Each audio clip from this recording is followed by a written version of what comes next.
Urgente, mi suegra me expulsó del cumpleaños de mi hijo. Y todos se quedaron en silencio.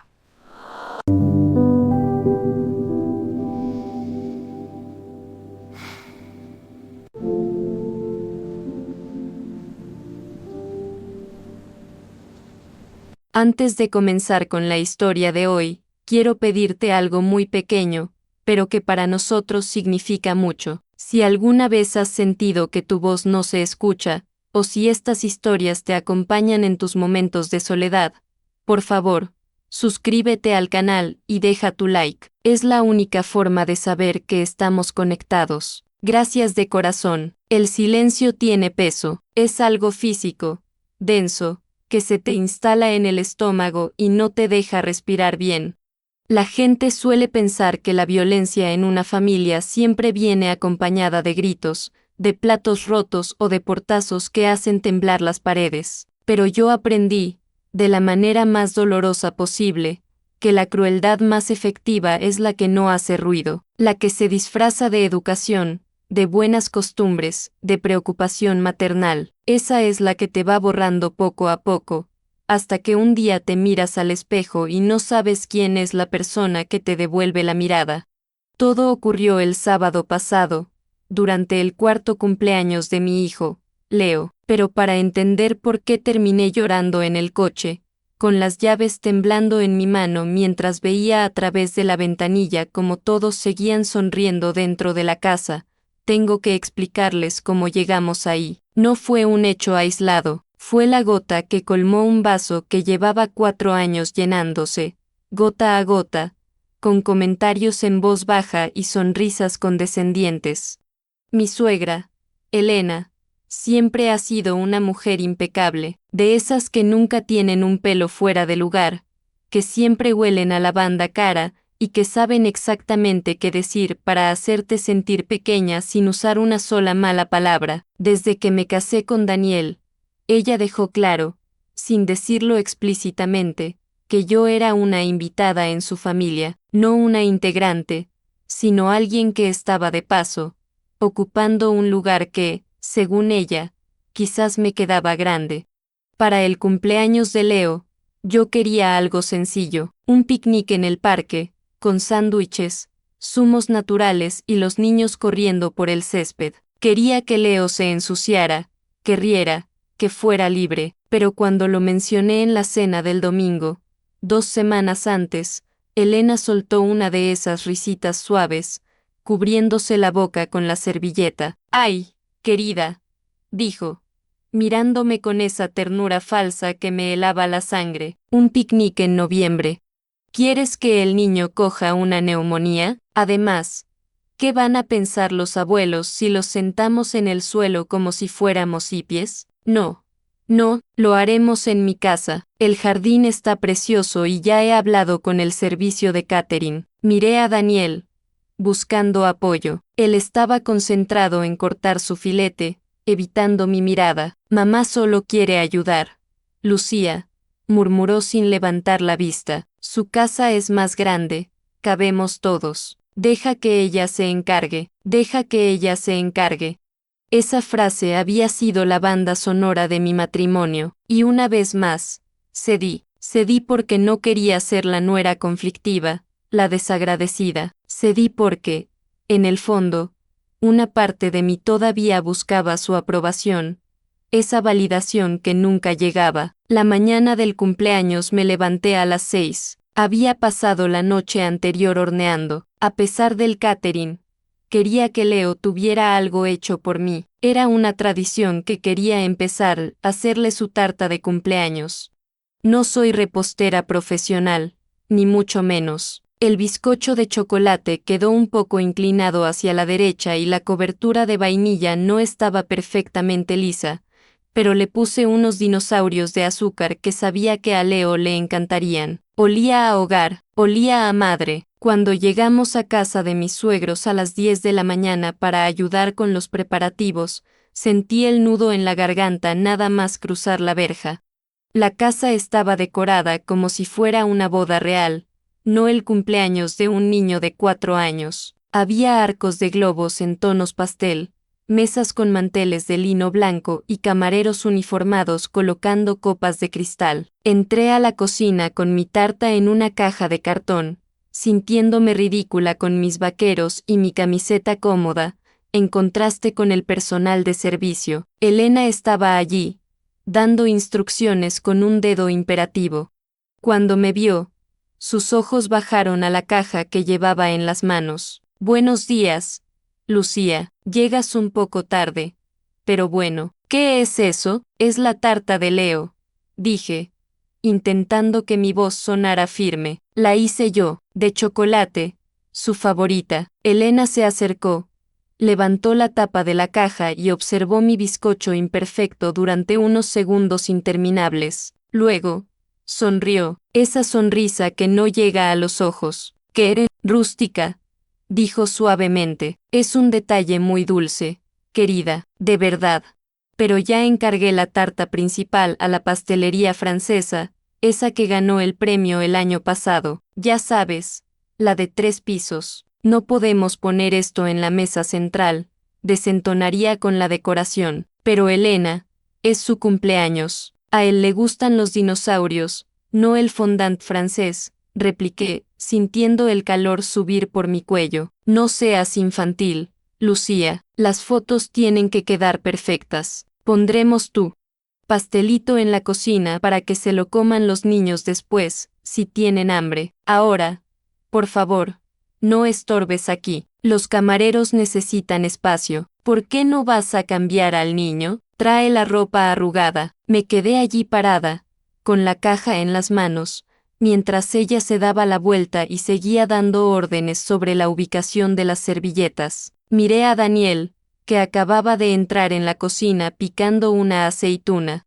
Daniel, tu madre no va a poner la tarta que hice, le susurré, sintiendo cómo me escocían los ojos. Él suspiró, ese suspiro de cansancio que usaba cada vez que yo me quejaba de su familia. Lucía, por favor, no empieces. Es solo una tarta. Mi madre se ha gastado un dineral en esto. No hagas un drama por un bizcocho. Ve a disfrutar de la fiesta y relájate. Dejé mi tarta sobre una encimera auxiliar, escondida detrás de una cafetera industrial, como si fuera algo de lo que avergonzarse.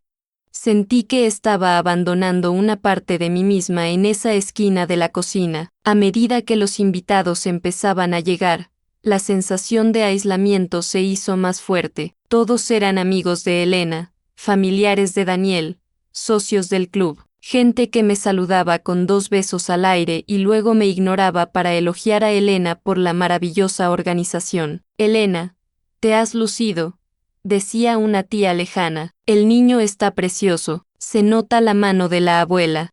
Yo estaba de pie junto a la mesa de bebidas, sosteniendo mi propio vaso de agua como un escudo. Veía a mi hijo a lo lejos, corriendo, pero no venía hacia mí. Elena lo tenía agarrado de la mano, llevándolo de un grupo a otro, presentándolo como si fuera un trofeo. Mira, Leo, saluda a los señores. Di gracias, abuela. Cada vez que intentaba acercarme, parecía haber una barrera invisible. Lucía, ¿puedes traerme unas servilletas? Lucía, el niño tiene mocos, límpialo.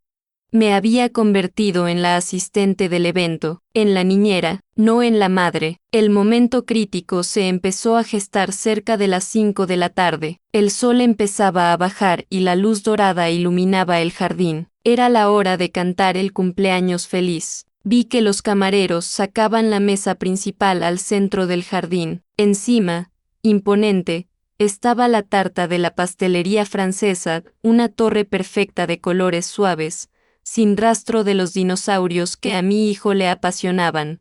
Me alicé el vestido, respiré hondo y caminé hacia la mesa. Era mi hijo, yo lo había parido, yo lo había cuidado en sus noches de fiebre, yo iba a estar a su lado cuando soplara las velas, le gustara a mi suegra o no. Daniel estaba ya colocado a un lado de la mesa, Elena estaba al otro, con Leo en brazos. Me acerqué para ponerme junto a Daniel, para completar la foto familiar, pero justo cuando llegué, Elena levantó la mano, como quien detiene el tráfico. Espera un momento. Lucía, dijo en voz alta, lo suficientemente alta para que la conversación cercana se detuviera. Antes de que te pongas ahí, ¿te has mirado en el espejo? El silencio que siguió a esa pregunta fue repentino y brutal. Sentí cómo la sangre se me iba de la cara. ¿Qué? Pregunté, con un hilo de voz. Tu vestido, señaló con un gesto de desdén. Tiene una mancha enorme en el costado. Debes haberte manchado en la cocina, o quizás cargando cosas. No podemos sacar las fotos así, querida. Vas a arruinar la estética de la memoria de este día. Se ve sucio. Bajé la mirada. Efectivamente, había una mancha oscura en la tela de mi vestido, probablemente chocolate de cuando dejé mi tarta, o quizás barro de cuando Leo me abrazó antes. Era pequeña, casi imperceptible, pero Elena la señalaba como si fuera una herida abierta. No importa, dije, intentando mantener la dignidad. Me pondré del otro lado, o taparé la mancha con el brazo. Quiero estar con mi hijo. No, no, no. Elena negó con la cabeza, apretando a Leo contra su pecho. Insisto, se ve terrible. Además, estás muy despeinada. Daniel, dile algo. Parece que acaba de salir de una pelea. Miré a mi marido. Todos nos miraban. Los invitados, los camareros, los familiares. 50 pares de ojos clavados en mí, esperando ver qué hacía, esperando ver si me rompía. Daniel se aclaró la garganta, incómodo, y miró sus zapatos. Lucía, igual deberías ir al baño a limpiarte, murmuró. Mamá tiene razón.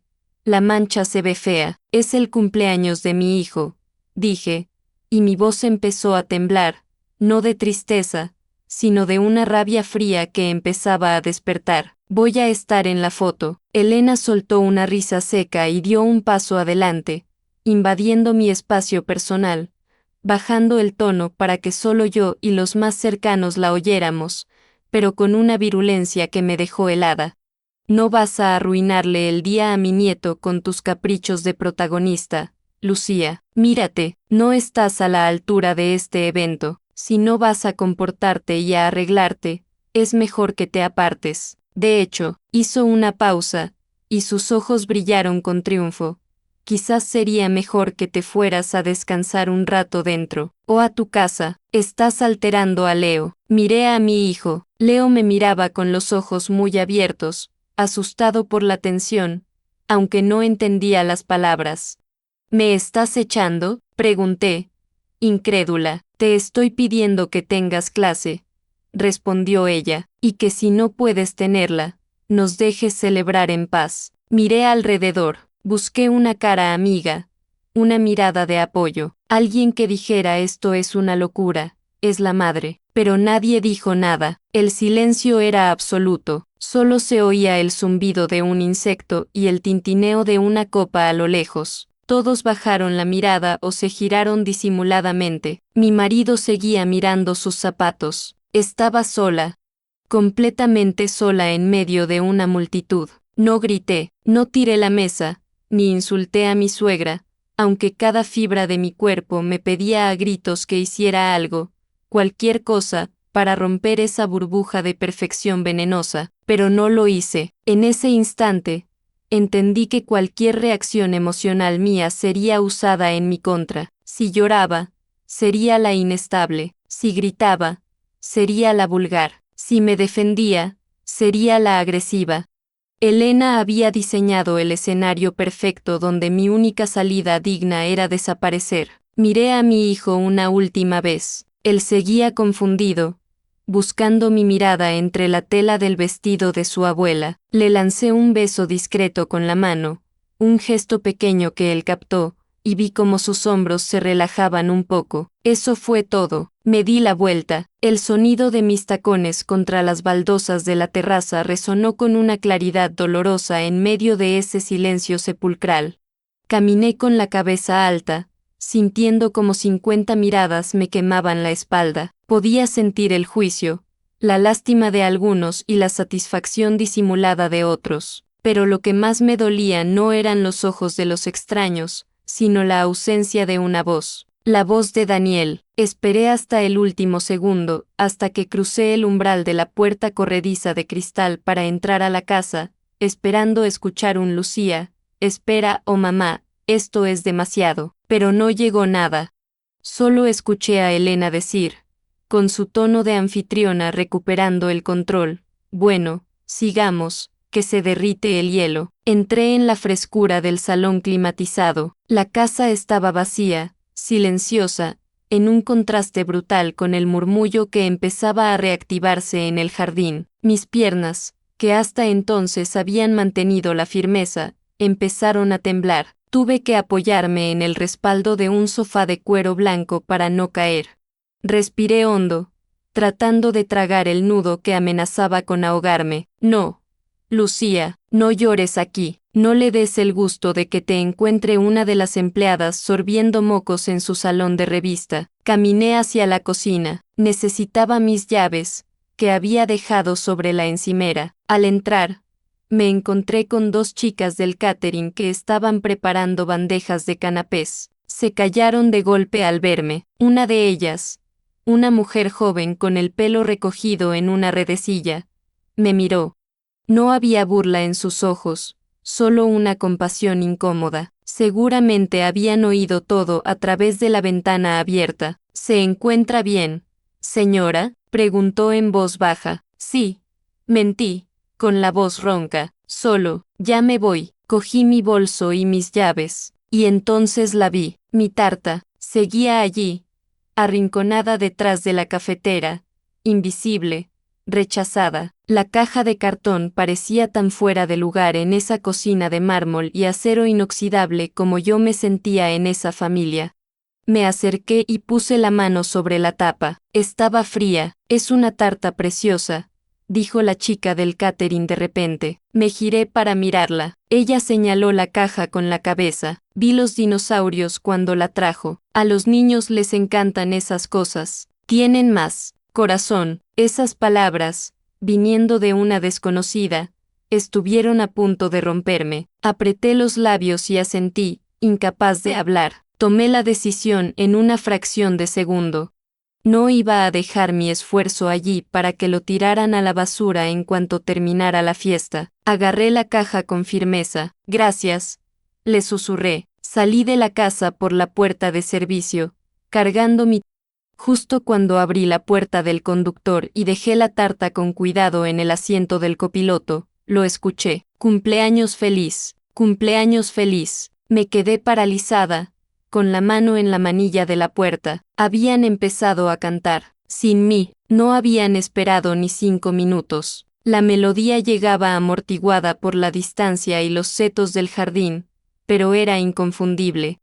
Imaginé la escena, Elena sosteniendo a Leo, Daniel aplaudiendo con esa sonrisa tensa que ponía para las fotos, y mi hijo soplando las velas de una tarta francesa que no significaba nada para él. Me habían borrado. En el día más importante del año para mi hijo, su madre no existía. Entré al coche y cerré la puerta, aislándome del sonido. El silencio dentro del vehículo fue ensordecedor. Arranqué el motor, pero no pude moverme. Mis manos temblaban tanto que no lograba quitar el freno de mano.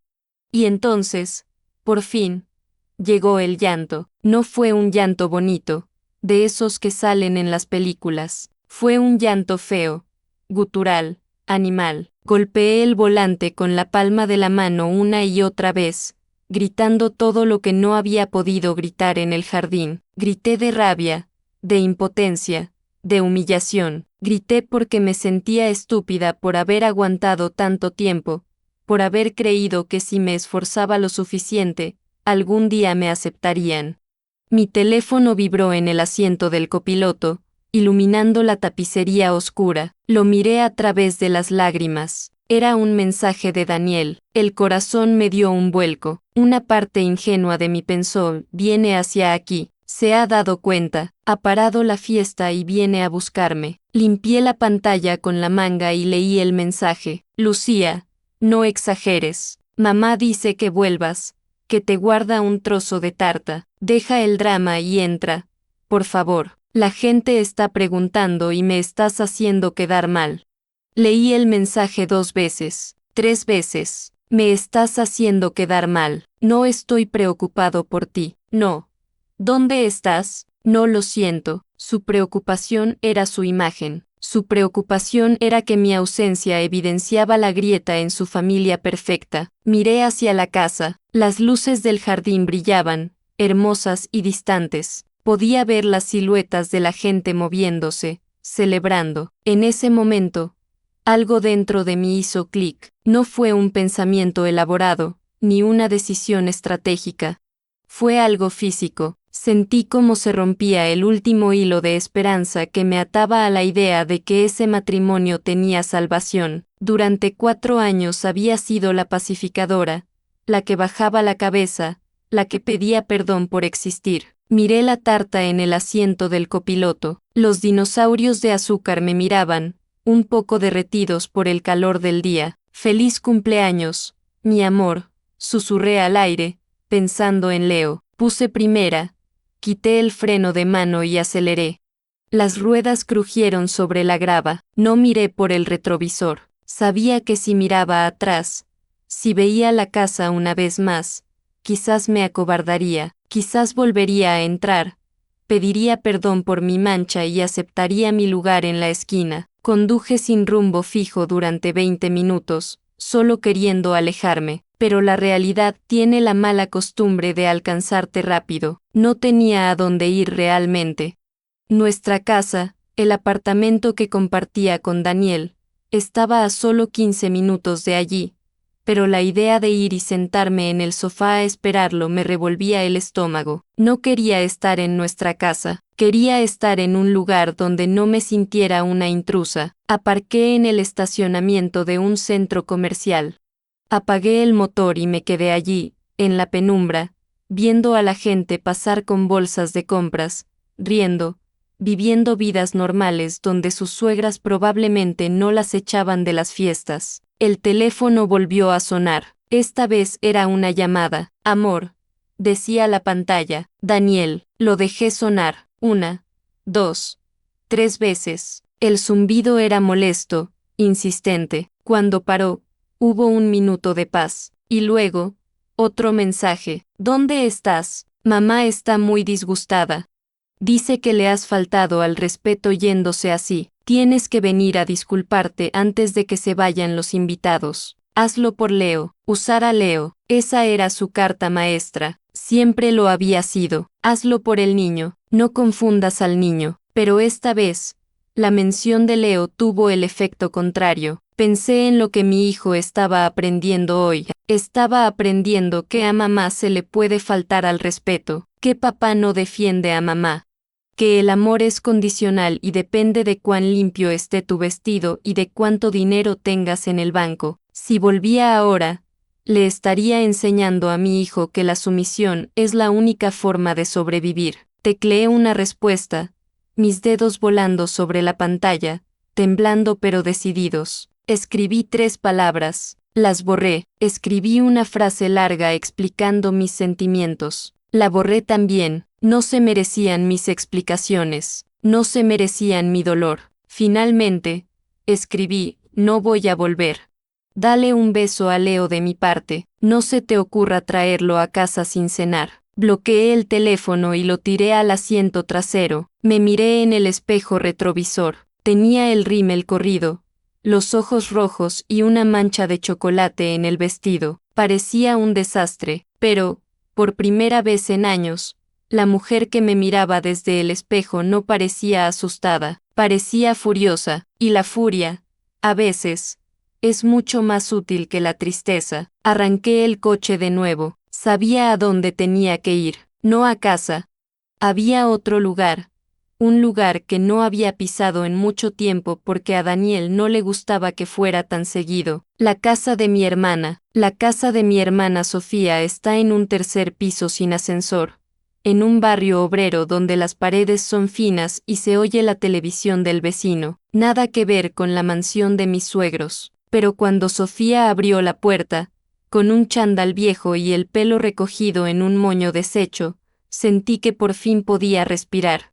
«Lu», Su cara pasó de la sorpresa a la alarma en un segundo al ver mi estado. Los ojos hinchados, el rímel corrido y esa maldita caja de tarta aferrada contra mi pecho como si fuera un salvavidas. ¿Qué ha pasado? ¿Estás bien? ¿Dónde está Leo? No pude contestar. Entré en su pasillo estrecho, lleno de zapatos tirados y abrigos colgados, y me derrumbé. No me caí al suelo, pero mis hombros cedieron. Sofía no hizo preguntas estúpidas. Me quitó la caja de las manos con cuidado, la dejó en el suelo y me abrazó. Un abrazo fuerte, de esos que te crujen los huesos y te recomponen el alma. Olía a hogar, a humanidad, no a lavanda cara y desprecio. Ven, pasa a la cocina, voy a poner té, o mejor, voy a sacar el vino, dijo, guiándome. Me senté en una de sus sillas de madera, esas que cojean un poco. Puse la tarta sobre la mesa, apartando unos deberes de mis sobrinos.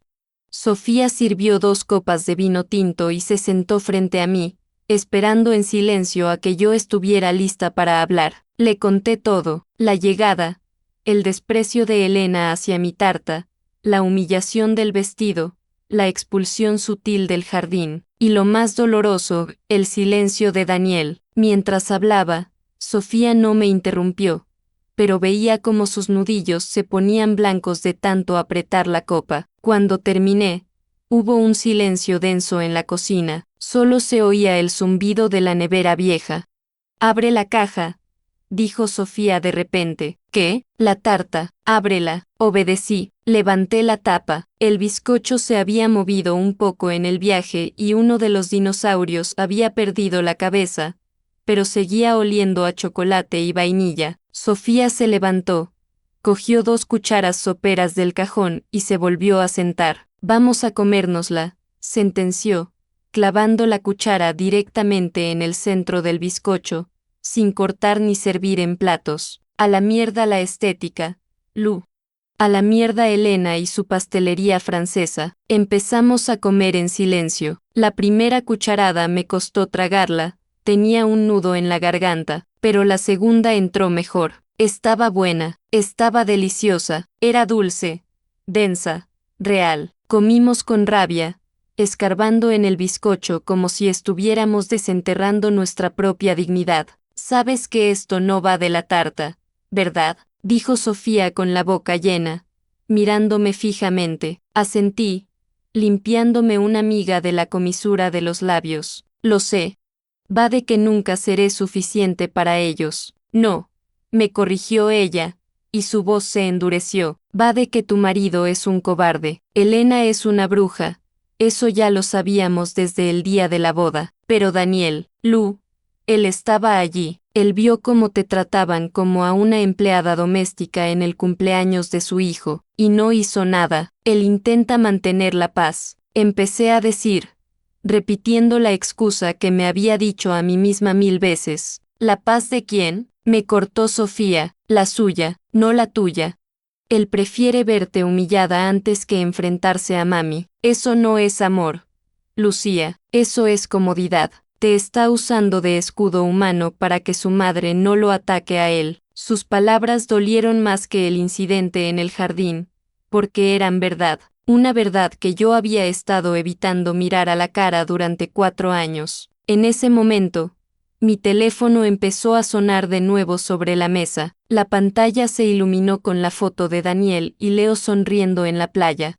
Sofía miró el teléfono y luego me miró a mí. «No contestes», dijo. «Tengo que saber si Leo está bien». Cogí el teléfono, pero no contesté la llamada. Esperé a que colgara y entré en WhatsApp. Había 5 mensajes nuevos y 2 notas de voz. El tono había cambiado drásticamente desde el último mensaje suplicante. Leí el primero. «Esto es increíble, Lucía. Mamá está llorando. Dice que le has arruinado la fiesta a propósito por celos. Todo el mundo pregunta dónde estás.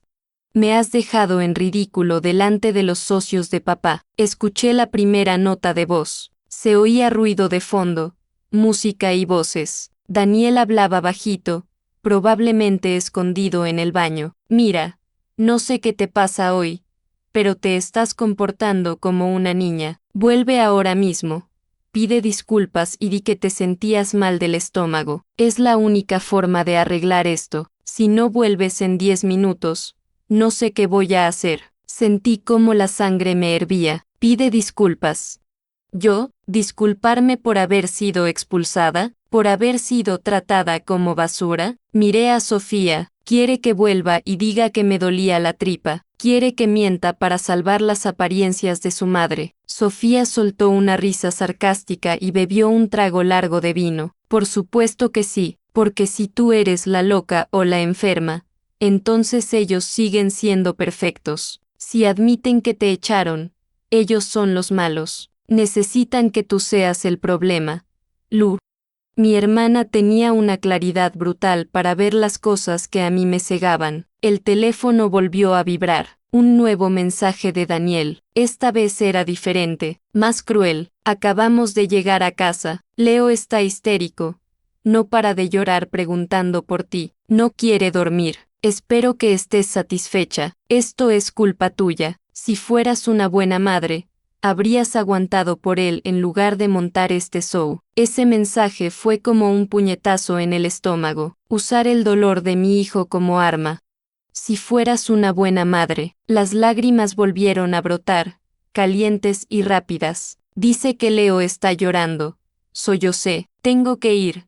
Sofía, mi bebé me necesita. Hice ademán de levantarme, buscando mis llaves con desesperación. La culpa, esa vieja amiga que Elena y Daniel habían cultivado también en mí, tomó el control. Me imaginé a Leo solo en su cama, asustado, sin entender por qué mamá no estaba, pero Sofía me agarró de la muñeca. Su agarre era firme. Si vas ahora, pierdes, dijo, mirándome a los ojos con una intensidad que me asustó. Si vas ahora, le estás enseñando a Daniel que puede tratarte así, manipularte con el niño y que tú siempre vas a volver corriendo a pedir perdón. Si vas ahora, Lucía, esto no va a parar nunca. La próxima vez será peor. Pero Leo está con su padre, no está abandonado en la calle. Daniel es su padre. Que ejerza, que se encargue de calmar al niño que él mismo ayudó a alterar. Tú no eres la única responsable de su bienestar emocional. Me quedé paralizada, dividida entre mi instinto maternal que me gritaba corre y la lógica aplastante de mi hermana. ¿Qué hago entonces?, pregunté, sintiéndome perdida. Apaga el teléfono, dijo Sofía. Quédate aquí esta noche, duerme en el sofá, deja que Daniel lidie con la realidad de una noche sin ti, deja que vea lo que pasa cuando tú no estás para amortiguar sus golpes. Miré el móvil una última vez. Daniel estaba escribiendo. Probablemente otro insulto disfrazado de preocupación, otro intento de hacerme sentir pequeña. Respiré hondo, me temblaba la mano, pensé en la mancha en mi vestido. Pensé en la tarta escondida detrás de la cafetera, pensé en la mirada de Daniel mirando sus zapatos mientras su madre me humillaba. Deslicé el dedo por la pantalla y apagué el teléfono. La pantalla se fue a negro, reflejando mi cara cansada. Tienes razón, dije, aunque por dentro me moría de miedo. No voy a ir. Sofía asintió y me rellenó la copa de vino. Bien, ahora vamos a terminar esta tarta, y mañana será otro día, pero prepárate, Lu, porque cuando un hombre como Daniel se da cuenta de que ha perdido el control sobre ti, no reacciona bien. No sabía cuánta razón tenía mi hermana. Pensé que esa noche sería lo más difícil, aguantar el silencio y la culpa, pero no tenía ni idea de lo que me esperaba al amanecer. Lo que Daniel estaba a punto de hacer cruzaría una línea de la que ya no hay retorno. El verdadero infierno no fue la fiesta, el verdadero infierno estaba a punto de empezar. Despertar en el sofá de mi hermana fue como volver a la realidad de un golpe seco. La luz grisácea de la mañana entraba por las persianas mal cerradas y, durante unos segundos, no supe dónde estaba. Luego, el olor a café quemado y el dolor agudo en mi cuello me lo recordaron todo. No era una pesadilla, era mi vida. Sofía estaba en la cocina, moviéndose de puntillas para no despertarme. Me senté, frotándome los ojos hinchados. El silencio de la casa contrastaba con el ruido ensordecedor que sentía en mi cabeza. Miré mi teléfono, que seguía apagado sobre la mesa de centro, negro y frío como una lápida. «Tómate el café antes de encenderlo», dijo Sofía, poniéndome una taza delante. Su voz sonaba cansada. No había dormido mucho vigilando mi sueño. Le hice caso. Bebí el café amargo, sintiendo como me quemaba la garganta, intentando reunir el valor suficiente. Sabía que al presionar ese botón, abriría la compuerta de la presa. Cuando finalmente lo encendí, el teléfono vibró sin parar durante casi 2 minutos. Mensajes de WhatsApp, notificaciones de llamadas perdidas, correos de voz. Pero lo que me heló la sangre no fue la cantidad, sino el cambio de tono. Los mensajes de la noche anterior eran de rabia. ¿Dónde estás? Vuelve. Eres una inmadura. Los mensajes de esta mañana, enviados a partir de las 7 am, eran diferentes. Eran fríos, clínicos, aterradores. Daniel, las 7:15 am, Lucía. He estado hablando con mamá. Estamos muy preocupados por tu estabilidad mental. Tu comportamiento de ayer no fue normal. Creemos que estás pasando por una crisis y necesitas ayuda profesional. Daniel, las 7:30 am, por el bien de Leo, hemos decidido que se quede en casa de mis padres unos días hasta que te calmes y podamos hablar civilizadamente. No vengas a casa, necesitas espacio para reflexionar sobre tus acciones. Se me cayó la taza de las manos. El café se derramó por la alfombra, pero ni siquiera lo noté. ¿Qué pasa?, gritó Sofía, corriendo hacia mí. Se lo han llevado, susurré, sintiendo que me faltaba el aire. Dicen que estoy loca. Dicen que es por mi bien. Sofía leyó los mensajes por encima de mi hombro y soltó una maldición. Esto es de manual, Lucía. Te están haciendo luz de gas. Quieren invalidarte para que, si te quejas, nadie te crea. Pobrecita Lucía. Tuvo una crisis en el cumpleaños y abandonó a su hijo. Esa es la historia que van a contar. Me levanté de un salto, ignorando el temblor de mis piernas. Tengo que ir a casa. Tengo que ver si están allí. Quizás es solo una amenaza. Te acompaño, dijo Sofía, agarrando las llaves de su coche. No. La detuve. Necesito ir yo. Si aparezco con mi hermana la conflictiva como la llama Elena, les daré la razón. Necesito ir a mi casa, coger mis cosas y ver a mi hijo. Conduje hasta nuestro apartamento con el corazón en la boca. Mis manos sudaban tanto que el volante se me resbalaba. Al llegar, vi que el coche de Daniel no estaba en su plaza. Mala señal. Subí en el ascensor, rezando para que la llave girara en la cerradura. Para mi alivio, lo hizo. Abrí la puerta y entré. El silencio en mi propia casa era distinto al de la casa de Sofía. Era un silencio de ausencia. Leo, llamé, aunque sabía que nadie contestaría. Caminé por el pasillo. El salón estaba ordenado, inquietantemente ordenado. No había juguetes en el suelo. Fui directa a la habitación de Leo. La puerta estaba abierta. Su cama estaba hecha, con las sábanas estiradas a la perfección, sin una sola arruga. Faltaba su muñeco de dormir, el que no soltaba nunca. Faltaba su mochila del colegio. Faltaba la mitad de su ropa en el armario. Fui a nuestra habitación. El armario de Daniel estaba abierto. Faltaban sus trajes de trabajo, sus camisas, su neceser del baño. No se habían ido a pasar el domingo. Se habían mudado. Me senté en el borde de la cama matrimonial, esa cama que habíamos comprado juntos con tanta ilusión hacía 5 años, y me sentí como una intrusa. Habían vaciado la casa de vida, dejándome solo las paredes. Era el castigo definitivo, el exilio. En la mesita de noche, sexta una nota escrita con la letra picuda y perfecta de Daniel. No, miento. Esa caligrafía tenía trazos que me resultaban familiares, pero no eran de él. Era la letra de Elena. Daniel la había escrito, pero las palabras eran de ella. Lucía, hemos cogido lo necesario para que Leo esté cómodo en casa de los abuelos. No intentes venir a buscarlo. Si armas un escándalo en casa de mis padres, llamaremos a la policía y diremos que estás alterada. No nos obligues a tomar medidas legales. Relájate. Busca un terapeuta y llámanos cuando estés lista para pedir perdón y comportarte como una madre debe hacerlo. Arrugué el papel en mi puño hasta que mis uñas se clavaron en la palma de mi mano. Medidas legales. Policía, estaban escalando esto a un nivel que yo no podía imaginar. Mi crimen había sido tener una mancha en el vestido y negarme a ser humillada. Su respuesta era secuestrar a mi hijo y amenazarme con destruirme social y legalmente.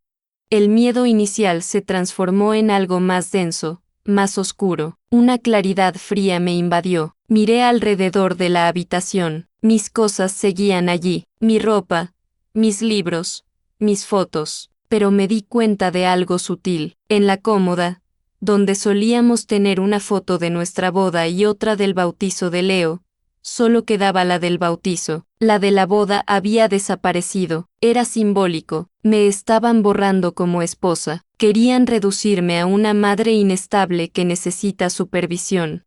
Saqué mi teléfono y marqué el número de Daniel. No contestó. Marqué el fijo de casa de mis suegros. Contestó una de las empleadas. Residencia de la familia Guevara.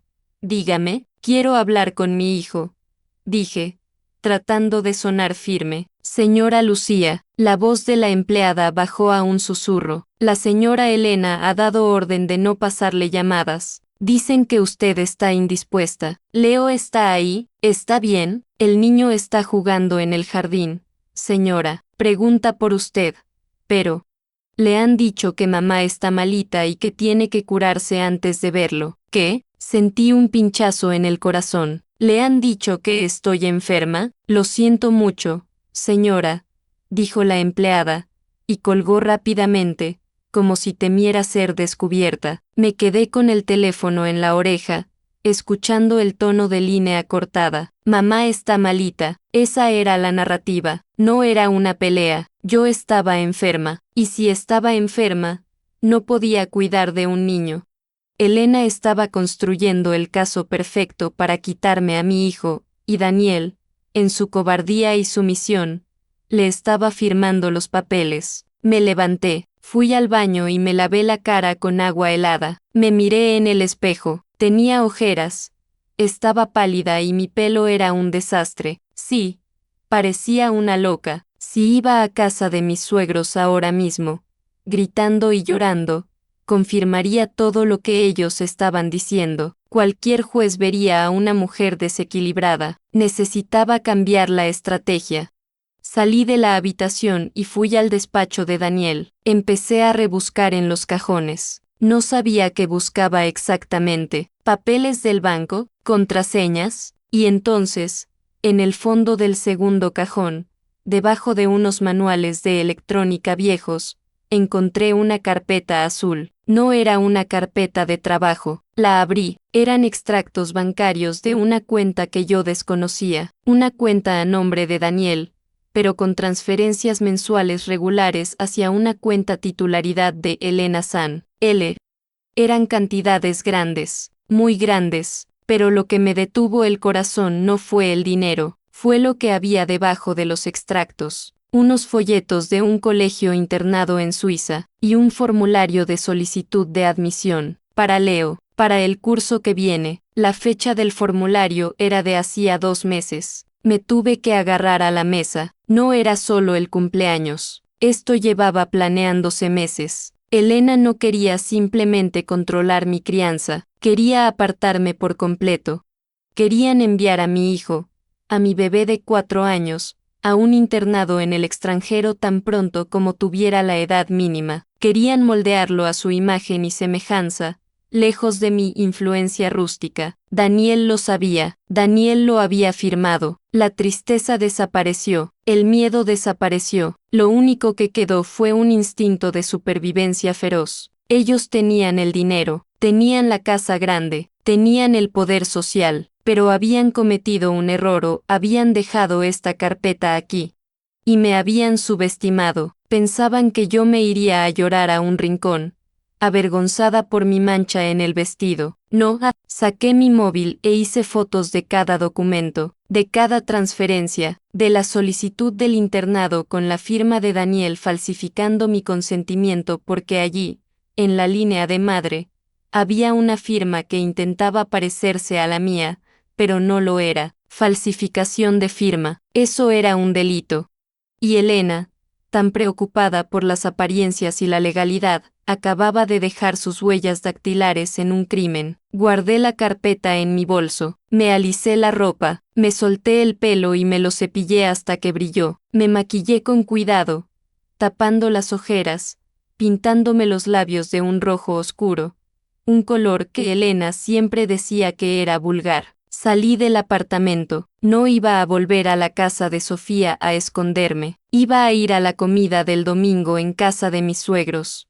Esa comida a la que no estaba invitada y donde se suponía que debía estar reflexionando. Iba a entrar por la puerta principal. Y no iba a pedir perdón. Iba a quemar su castillo de naipes con la verdad en la mano. Subí al coche. El motor rugió. Esta vez, mis manos no temblaban. Aparqué el coche justo detrás del Mercedes de mi suegro, bloqueando la salida. Fue un acto deliberado, una pequeña declaración de guerra antes siquiera de bajarme. La casa estaba tranquila, bañada por esa luz de domingo al mediodía que siempre me había parecido tan opresiva en ese lugar. Sabía que estaban comiendo. En casa de los Guevara, el almuerzo se sirve a las 2 en punto. Ni un minuto más, ni un minuto menos. Caminé hacia la puerta principal. No llamé al timbre. Todavía tenía mi llave, esa que Daniel me había sugerido devolver hace meses porque siempre se te pierde, pero que yo había guardado por pura obstinación. Giré la llave en la cerradura. El clic metálico sonó como un disparo en el silencio del recibidor. El sonido de los cubiertos contra la porcelana venía del comedor. Risas suaves, murmullos. La banda sonora de una familia perfecta que acababa de amputar a uno de sus miembros sin derramar una lágrima. Avancé por el pasillo, mis tacones resonaban en el mármol, pero esta vez no me importaba hacer ruido. Llegué al arco de entrada del comedor y me detuve. La escena era casi obscena en su normalidad. Elena presidía la mesa, mi suegro a su lado, Daniel estaba enfrente, cortando la carne de Leo. Mi hijo estaba sentado en una silla demasiado alta para él, con una servilleta de lino atada al cuello, mirando su plato con aburrimiento. Fue Leo quien me vio primero. «Mami», gritó, tirando el tenedor al suelo. El silencio que cayó sobre la mesa fue instantáneo. Daniel se congeló con el cuchillo en el aire. Elena levantó la vista, y por una fracción de segundo, sexta miedo en sus ojos. Pero lo camufló rápido con esa máscara de desdén. «Lucía», dijo Elena, dejando su copa de vino con delicadeza sobre la mesa, «creí que habíamos sido claros. No estás en condiciones de...». «Cállate», dije. No grité, lo dije con un tono de voz bajo, tranquilo, casi aburrido, pero fue suficiente para que mi suegro se atragantara con el agua. Elena abrió la boca, indignada, pero yo ya estaba caminando hacia Daniel. Él se levantó a medias, nervioso. «Lucía, por favor, no montes un número delante del niño. Estás alterada. Mira cómo vienes». Saqué la carpeta azul del bolso y la dejé caer sobre su plato de comida, justo encima de su filete a medio terminar. El sonido seco del plástico contra la salsa rompió la última barrera de educación que quedaba en la sala. «No estoy alterada, Daniel, estoy informada». Daniel miró la carpeta, reconoció el color, reconoció la etiqueta. Su cara pasó del rojo de la vergüenza al blanco del pánico en un segundo. Miró a su madre, Elena, que no sabía qué había en la carpeta, frunció el ceño. «¿Qué es esto?», preguntó ella, extendiendo la mano. «Es el futuro que planeasteis para mi hijo», dije, poniendo mi mano sobre la carpeta antes de que ella pudiera tocarla. «Y también es vuestro billete a un escándalo judicial si no hacéis exactamente lo que yo diga». Abrí la carpeta y saqué el formulario de admisión del internado suizo. Señalé la firma al final de la página. ¿Sabes cómo se llama esto, Elena? Pregunté, mirándola directamente a los ojos. Se llama falsedad documental. Falsificar la firma de uno de los progenitores para sacar a un menor del país y matricularlo en un centro extranjero sin consentimiento es un delito penal. Y tengo fotos de todo. Tengo los extractos de las transferencias de Daniel a tu empresa. Tengo las fechas. Elena palideció. Miró a Daniel, buscando una negación, pero él se había desplomado en la silla, escondiendo la cara entre las manos. Daniel, ¿firmaste tú por ella?, susurró Elena. Incluso para ella, que bordeaba la moralidad a su antojo, la torpeza de dejar una prueba escrita de un delito era imperdonable. Me dijiste que lo solucionara, balbuceó él, con voz ahogada. Me giré hacia mi suegra. Toda su altivez, toda su superioridad de clase, se desmoronó ante la amenaza real de una mancha que no se podía limpiar con dinero, la reputación. Esto es lo que va a pasar, dije, y me sorprendió la firmeza de mi propia voz. Voy a coger a mi hijo, voy a coger su ropa, y nos vamos a ir. Nadie va a intentar detenerme. Nadie va a llamar a la policía diciendo que estoy loca, porque si veo una sola patrulla, o si recibo una sola carta de vuestro abogado intentando quitarme la custodia, esta carpeta va directa al juzgado de guardia y a la prensa. ¿Os imagináis el titular? La distinguida familia Guevara acusada de secuestro y falsificación. El silencio en el comedor era absoluto. Se podía oír el tic-tac del reloj de péndulo en la esquina. Fui hacia Leo, lo desaté de la silla y lo cogí en brazos. Él se aferró a mi cuello como un koala, escondiendo la cara en mi hombro. Olía a su champú. A mi niño. Vámonos a casa, mi amor, le susurré. ¿A casa de la tía Sofía?, preguntó él en un susurro. Sí, a casa de la tía Sofía. Caminé hacia la salida. Al pasar junto a Daniel, me detuve un momento. Él no levantó la cabeza. Seguía mirando la carpeta manchada de salsa. Podrías haberme defendido, le dije, y esta vez sí sentí una punzada de dolor, la última que sentiría por él. Podrías haber sido mi marido y su padre, pero elegiste seguir siendo el hijo de tu madre. ¿Qué vida tan triste te espera, Daniel? Nadie me detuvo, nadie dijo una palabra mientras cruzaba el pasillo y salía por la puerta principal. Cuando el sol me dio en la cara al salir al jardín, sentí que me quitaba un abrigo de plomo que llevaba puesto 4 años. Cargué a Leo en el coche, le puse el cinturón y me senté al volante. Mis manos ya no temblaban. Miré la casa por el retrovisor mientras me alejaba. Esa mansión perfecta, con sus jardines cuidados y sus tartas francesas, se veía ahora como lo que realmente era, una jaula dorada y vacía. Han pasado 6 meses desde ese domingo. El divorcio está en trámite. No ha sido fácil. Claro que no. Hay días que el dinero escasea y el apartamento que alquilé es pequeño. Pero en mi cocina, las tartas las hacemos nosotros, y nos da igual si el bizcocho sale torcido, siempre y cuando sepa a chocolate y a libertad. Daniel llama a veces. Ve a Leo los fines de semana alternos, bajo condiciones estrictas que mi abogado, un amigo de Sofía, Tiburón donde los haya, redactó. Elena no ha vuelto a acercarse. El miedo al escándalo la mantiene a raya, tal y como predije. A veces, cuando estoy sola por la noche, pienso en esa mujer que fui, la mujer que pedía perdón por una mancha en el vestido, y me prometo a mí misma, y a mi hijo, que nunca, jamás, volveremos a bajar la cabeza para encajar en la foto de nadie. El silencio, ahora, es mío, y es un silencio lleno de paz. Esta historia no termina aquí. Hay relatos que nunca pude subir al canal. El enlace está en la descripción.